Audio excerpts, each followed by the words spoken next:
Yes. And I would like to acknowledge the presence of CGCL, mga kapatid natin sa Cabuyao, Laguna. And of course, yung mga kapatid natin, si Ustad at ang kasama natin na taga Cavite. Cavite, no? Ayos, Islam is the original religion of mankind, URL. Dito rin po sa mga sisters po natin na dumalo. So ito po ay mamaya papaliwanag po yung stand natin, bakit naharap po si Ronald Davidos. Ito po ay talakayan, kung saan ay objective, open-minded po tayo. At pinagpauna po sa atin dito sa lugar na to, hindi po dito po pwede yung typical na debate nakita po nyo, na kung saan ay nag-iipitan ang tanungan, bawal po sa kanila rito. So, kay bawal ito. So, magiging mabait po si Ronald Davidos dito. So, una magiging mapaksa po ay ating kapatid. And yung iba po, hindi ko po nababanggit. Nagpapasalamat po sa inyo, mga brothers. At ganyan din po sa mga kapatid ng TSDA sa pagtanggap po sa amin. At sana masimulan po natin ito ng maayos. At nagtipon-tipon tayo ng maayos ngayon. At tayo po ay mag-iwahiwalay ng maayos din. At ito po yung nagpapauna ko natin mga kapatid. Ito kasi po sa Allah subhanahu wa ta'ala. Na'udhu billahi minash shaitanir rajim. Tudu ila sabili rabbika bil hikmah wal maw'izati hasanah wajadilhum billati hiya ahsan. Inyong anyayahan ng mga tao sa daan ng iyong Panginoon ng may karunungan at magandang pangangaral. At kayo'y makipagtulig saan sa kanila sa mabuting paraan. So ito po ang ating ginagawa po natin ngayon. Jazakumullahu khairan. Assalamualaikum warahmatullahi wabarakatuh. Waalaikumsalam.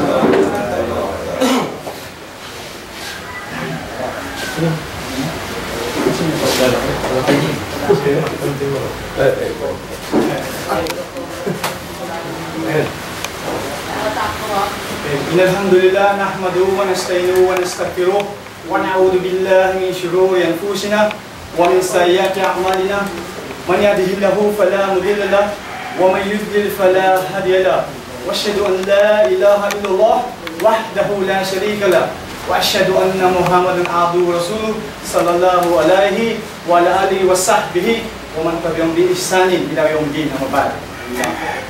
Katotohanan, ang lahat ng papuri at pasasalamat ay para sa Allah lamang at sa Kanya tayo humingi ng tulong at kapatawaran. Tayo nagpapakupo sa Allah laban sa kasamaan ng ating mga sarili at laban sa kasamaan ng ating mga gawain. Kung sino man ang nasa matuwid na landas, ay walang sino man ang makapagliligaw sa Kanya, maliban lamang sa buhay ng Allah. Alhamdulillah, at ako'y sumasaksi na walang ibang Diyos na karapat-dapat sambahin, maliban sa Allah, at ako rin ay sumasaksi na si Propeta Muhammad ang kanyang huling sugo at alipin, sumakanyanawang kapayapaan, ang pagpapala, ang biyaya ng Allah sa kanyang pamilya, mga kasamahan, at higit sa lahat sa mga taong tumatahak sa matuwid na landas hanggang sa huling araw. Alhamdulillah. Alhamdulillah, bago po sa lahat, bago po umpisahan, nais ko po munang magpakilala sa inyo. Alhamdulillah, ako pala si Brother Alan Lumanog nung wala pa po ako sa pananampalatayang Islam. Dati pong membro ng World International Ministries ng Born Again. Alhamdulillah, niyakap ko po ang Islam, that was year 2003 in Jeddah, Saudi Arabia. That was one of my mentor, si Camino Rodriguez sa Jeddah. Siya po yung naging mentor o guro doon. So, alhamdulillah, kaya naman po, aking ikinararangan na ako ay maging isang moderator at tagapagsalita rito. Asahan niyo po, dahil isa rin po ako ang sabi po ng Allah subhanahu wa ta'ala, Amru bil ma'ruf wa nahyu anil munkar. Pinagutos po yung Allah subhanahu wa ta'ala. Inyong ay pag-utos ang paggawa ng kabutihan at ipagbawal ng kasamaan. Makakaasa po kayo ang magiging tema po ng usapin ng ating pong mga kapatid ang magiging mapayapa, maayos. Yun po ang ating hinahangad, kapayapaan sa isa't isa. Alhamdulillah, ang paksa po ng kanilang tatalakayin, ang una pong titindig ay si kapatid na pangalan niyo po? Fernando Camacho po. Titindig po siya ng 30 minutos. Pakikinggan po natin kung ano po ang kanilang paniniwala. Wala pong question and answer ayon po sa aming napagkasunduan. At pagkatapos niya pong magsalita, ang titindig naman po ang ating kapatid na si Camino Rodriguez. So, alhamdulillah, inaasahan mo po na tayo po makinig na maayos. Be a good listener. Tingnan po natin, suriin po natin ang kanilang paniniwala. Malay po natin, ang kanilang katuruan ay napakaganda at mahikain nila tayo. At kung sakali naman, ang ating namang paniniwala ay katotohanan, nakatulad po natin kung wala tayo sa pananampalatayang Islam, puro negatibo, ano lang malay po natin, baka ang gabay ng ating Diyos Allah sumahalalan ay tumatal sa kanila. Sige po, ano na pong umpisa, hindi na po natin patatagalin pa. Ang muna pong titindig, si Brother Fernando po ang macho. Pakinggan po natin ang sabi. Kapatid na Kristiyano, yan din sa ating mga bisitang mga kapatid na Muslim. Hangad po ng aming talakayang ito ay hindi talaga isang debate kundi comparative study. Kaya makakaasa po kayo na hindi magkakaroon dito ng madudong ipitan. Dahil wala talaga ipitang mangyayari. Okay? So ang tema po na aming pag-usapan sa ngayon ay bakit Biyernes ang pagtitipon ng Muslim? At bakit naman Sabado ang pagtitipon ng Seventh-day Adventist Church? Medyo sinungkat lang yung topic. Bakit Biyernes ang pagtitipon ng Muslim at Sabado naman ang Adventist? So, unang-una po ay noong una, hindi rin ako naniniwala na ang pagtitipon ng Kristiyano o pagtitipon ng mga lingkod ng Diyos ay araw ng Sabado. Sapagkat isa lamang din akong converter. Noong una, ako ay isang Baptist na napunta sa Evangelical Church. Subalit sa patuloy na pagsusuri, ay nakita ko sa Biblia, samantala kasing Biblia ang aming sinasandigan ng pananampalataya, ay nakita ko na Sabado ang siyang itinalagang pagtitipon ng ating Panginoong Diyos para sa lahat ng tao. At ito nga ang ating ipipresent ngayon. Maraming bahagi sa banal na kasulatan ang nagsasabi ng kahalagahan kung bakit dapat ipangiling o gawing pagtitipon ng araw ng Sabado. Tulad halimbawa ng mababasa natin sa aklat ng Henesis. Ito po ay nasa Kapitulo 2, talata niya na 1, patuloy hanggang 3. Ganito po ang ating mababasa. So ipagpamanhin po ninyo, hindi ko na in-insert dito para mai-flash yung talata. No? Pero ganun pa man, ay babasahin ko naman ho sa inyo. At yung iba naman sa atin, ng mga kaibigan Muslim, ay meron din namang hawak na Biblia. Ang wika rito ay ganito. At nayari ang langit at ang lupa at ang lahat ng natatanaw sa mga yaon, sa mga iyon. At nang ikapitong araw ay nayari ng Diyos ang kanyang gawang ginawa at nagpahinga ng ikapitong araw sa madlang gawa niyang ginawa. Isinasaysay po dito ng author na pagkatapos gawin ng Diyos ang lahat ng bagay, pagsapit po doon sa ikapito, ito naman ay kanyang ipinagpahinga o ipinagpahinga po ito mismo ng ating Panginoong Diyos. Ang unang nagpahinga ay makita natin dito ang ating Panginoong Diyos mismo. Siya nagpakita ng halimbawa.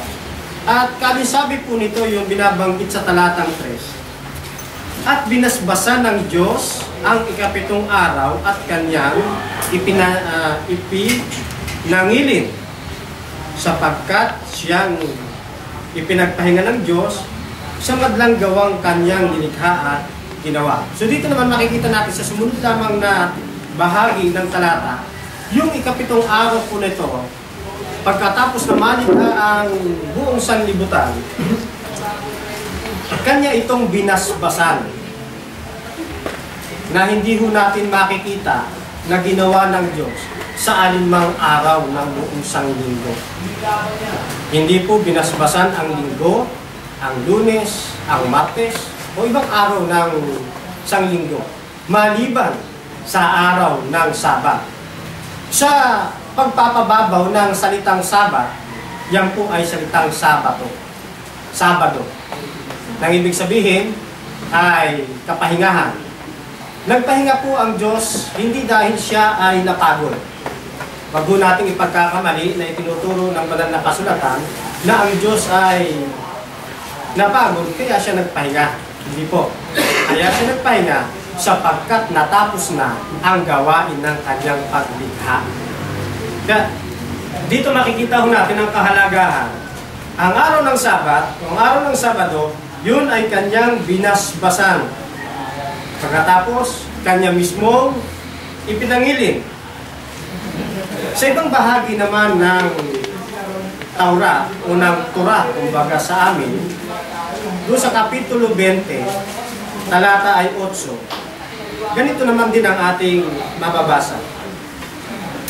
Alalahanin mo ang araw ng Sabat upang ipangilin.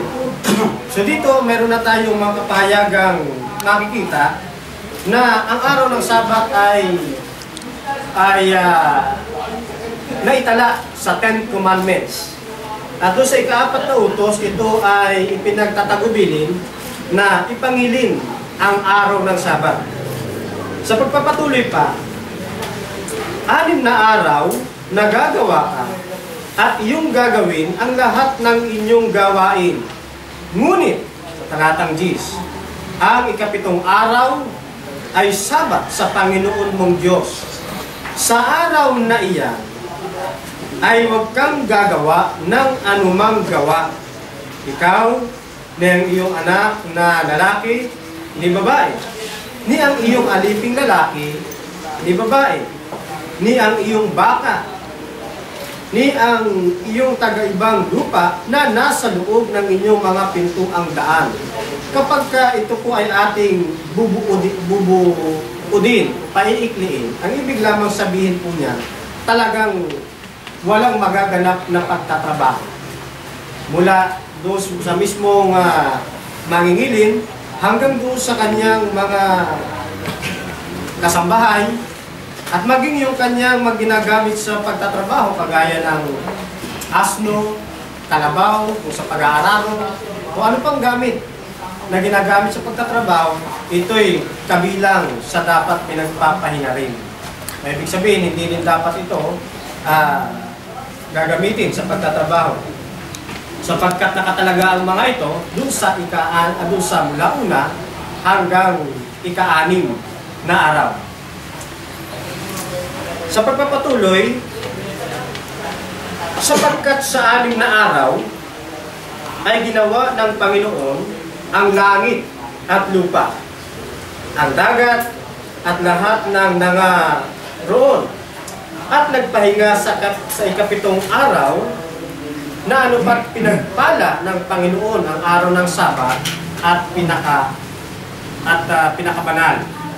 So dito makita ho ninyo, wala halos pinagkaiba doon sa una nating binasa sa Genesis 2. Ipinakita dito yung kahalagaan ng Sabat kung bakit ito'y itatalaga sa Panginoon, sapagkat ito ay ipinagpahinga ng Diyos, pinagpala, binanan.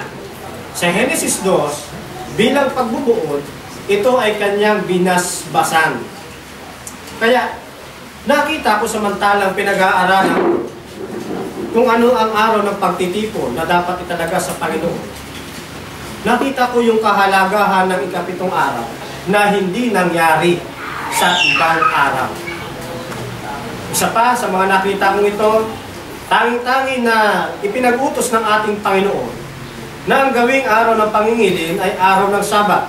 Hindi ito iniutos o hindi nag-utos ang Panginoon ng ibang araw. Wala akong nabasa sa buong aklat ng Panginoon sa Biblia na ipinag-utos na ipangilin ninyo ang araw ng Linggo, Lunes, o di kaya ay Biyernes, o di kaya ay Biyernes. Hindi ko ho nakita. Tangi-tangi ang nakita ko yung ika-7 araw na siyang araw ng Sabado. Siguro, matatanong ninyo bakit meron na bang mga araw, mga pangalan ng araw noon? Ang totoo niya, totoo, wala naman ho talaga mga pangalan noon na Linggo, Lunes, Martes. Tanging lumitaw na lamang itong mga pag-aangkop ng mga pangalang ito sa atin ng panahon. Ganun pa man, kapag ititrace kasi natin yung araw ng Sabado, ito'y ika-7 araw. sa diksyonaryo, sa kalendaryo, higit na nakararami sa kalendaryo, ikapitong araw ay Sabado. Minsan sa mga cellphone, ang naisisit nila, ang ikapitong araw, Linggo. Pero ang totoo niyan, ang ikapitong araw ay Sabado talaga. Ano po? Mga kapatid, mga kaibigan, ginagamit ko yung term na Sabado. Sana hindi kayo maging technical sa term na ito. Ginagamit ko yung salitang Sabado para lamang mas lalong maintindihan natin o mas mapababaw yung salitang Sabat. Okay? Pero sa pangkalata, ang ibig niya sabihin ay kapahingahan. Marami din tayong nakakausap na iba't ibang uri ng pananampalataya na ina-expect nila kapag sinabing kapahingahan, kapag sinabing Sabat, pati araw ng pati yung pagpunta sa kapilya ay hindi dapat gawin kasi nga dapat magpapahinga ka. So na-misinterpret nila yung bagay na ito na sinasabi naman sa atin ng banal na kasulatan kung paano isasagawa yung tamang proseso ng pangingilin o ng pagpapahinga. Sa Biblia, ang tamang proseso po ng pangingilin o ng pagpapahinga, ito ay isang aktwal na pagtitipon sa loob ng kapilya o kaya sa dakong pinagkaisahan na doon magsasama-samang magtipon ng magkakapatid. Hindi masamang aalis ka ng bahay, pupunta ka sa pagkakatipon, kasama yun sa bahagi ng pangingilin. Kaya sana, sa umagang ito ay wag po natin ma-misinterpret yung term na pangingilin, Sabat, sapagkat binibigyan natin ng kahalagahan kung papaano nilikha ng Diyos, binindisyonan, binanal ang ikapitong araw na ito. At ang kagandahan pa nito, mga kaibigan, binabanggit din sa atin sa aklat ng Mateo, kapitulo po niyan ay, sa Marcos, kapitulo 2, talata ay 27. Ganito naman po ang ating mababasa. At sinabi niya sa kanila, ginawa ang Sabat ng dahil sa tao at di ang tao ng dahil sa Sabat.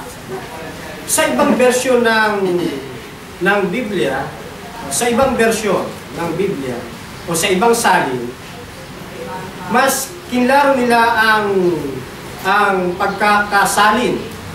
Mas pinababaw nila. Kaya kung minsan mababasa ninyo sa bahaging ito na ganito, ginawa ang Sabat para sa kabutihan ng tao. At hindi ginawa ang tao para sa kabutihan ng Sabat. So, ibig sabihin, kaya ginawa ng Diyos, kaya binindisyonan at ipinagutos ng Diyos na ingatan ang ikapitong araw na ito sapagkat ito'y ginawa niya para sa ating kabutihan. O, para sa ating kabutihan. Meron tayong 6 na araw na gagamitin sa pagpapagal, sa paghahanap buhay. Pagdating doon sa ikapito, ito na may hinihingi ng ating Panginoon na ilaan naman natin sa Kanya yung buong maghapon. Nagsisimula po ang araw ng pangingili ng araw ng Sabado sa ayon sa Biblia. Alam na rin ninyo. Mula sa panahon ng paglubog ng araw sa tinatawag nating Biyernes ngayon.